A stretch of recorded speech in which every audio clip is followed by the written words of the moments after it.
Hello, I hope this finds you in good health. This is going to be our next stage of change for this kind of a cut. We're going to take it from the last one, which was long and a subtle kind of shag shape, to a long and an aggressive kind of a shag shape. So to begin with, what I've done is I've taken some triangulated sections from here to here. Then on the sides, what it's going to be, as you can see here, is it comes down and then back. You see that shape. Now the reason for that is so that we leave some length, particularly in through here, and some thickness, particularly in through there. We don't want to lose that. In the back, we go lower from the upper occipital bone to the lower crown is where our shape goes. So it's like this. Then on this side is the same as the other side, triangulated shape. More like that. Now the benefit to that is everything wants to fall, wants to blend. So that's going to leave us now with a new option, and this option is going to start right here. Now I'm going to use a jaguar shear. It's an aggressive texturizing shear. It looks like this, very nice aggressive texturizing shear.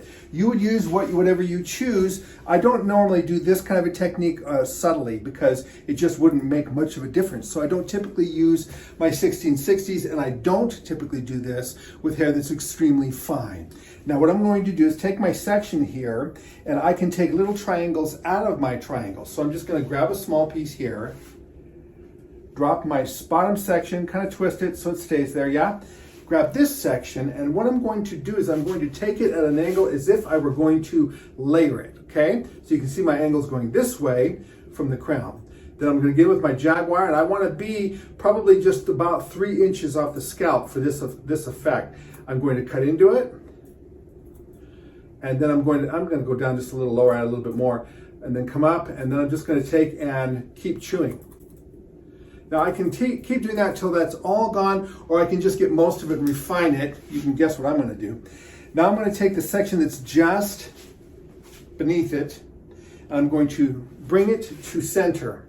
Now you can see already we're getting a more intense version of our shag shape by this coming out in this way and then leaving our length. The next thing I'm going to do is come into this side section here, and it's much the same thing. You're just going to take your section here, and let's just grab the corner of the triangle and save the rest there. And we're going to cut this one going at this angle. Take it from the set there, so it's a much smaller triangle. Remember, 3 inches or so, so going up about 3 inches or so. There you go, right there.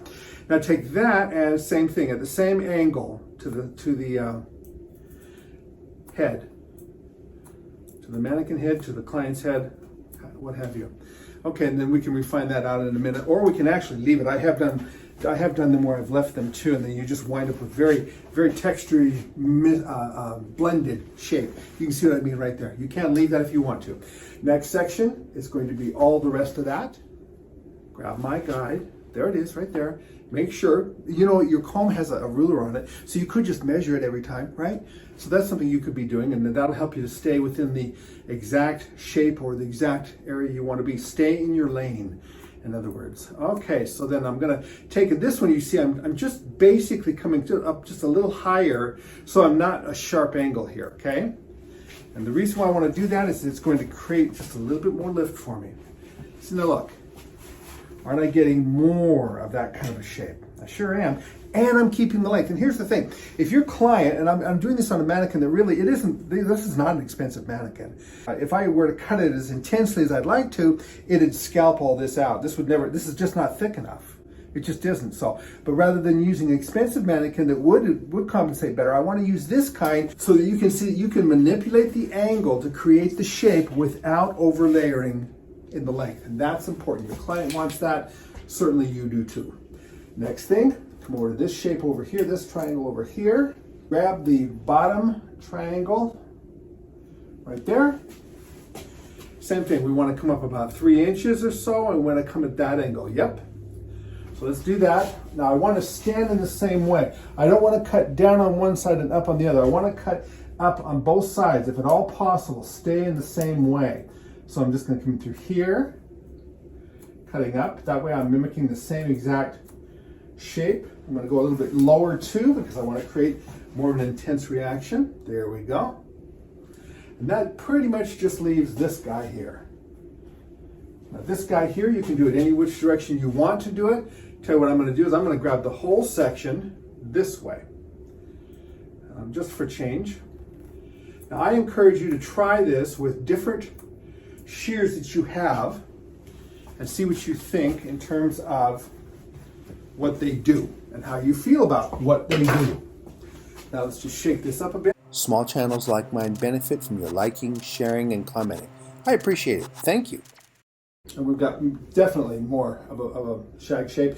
And we blend quite nicely. Leaving those lengthy pieces, we're blending in quite nicely into this.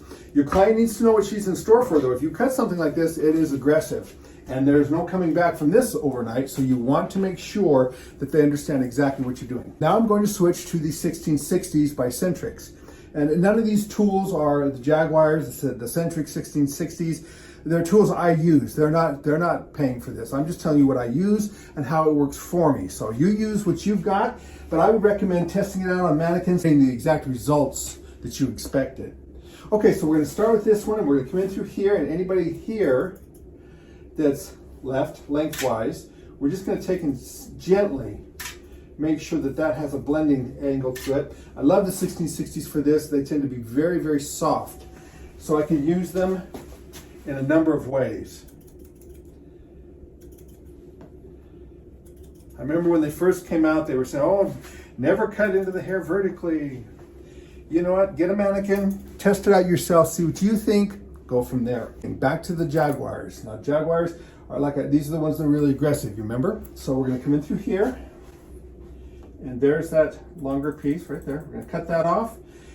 Then we're gonna come into this section, and remember we did a little bit more of a curtain bang. So I'm gonna pinch that together. Then I'm gonna come in through here. I'm gonna cut up on one side. Come up on another side to add more intensity to my center, like so.